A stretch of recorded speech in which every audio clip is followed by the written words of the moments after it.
Grab Maps. Korang tahu tak?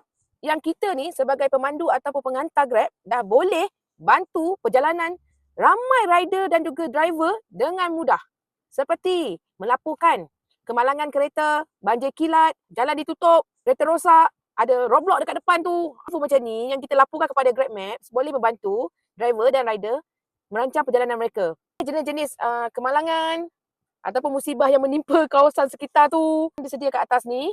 Okay, cari butang RTI, terangkan sedikit apa yang berlaku di tempat tu. Yang kedua, Navi Talkie. Kita menggunakan suara kita. Cara dia senang saja. Cari butang NT dan ikut saja langkah-langkah yang diberikan. Sangat mudah.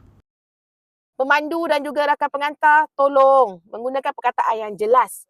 Sebutan tu biar jelas. Contoh dia macam ni. Okey, pastikan macam ada satu landmark. Landmark tu satu tanda tempat tu macam okey, kemalangan tu di Jalan Dang Wangi, berhadapan bangunan Balai Polis Dang Wangi.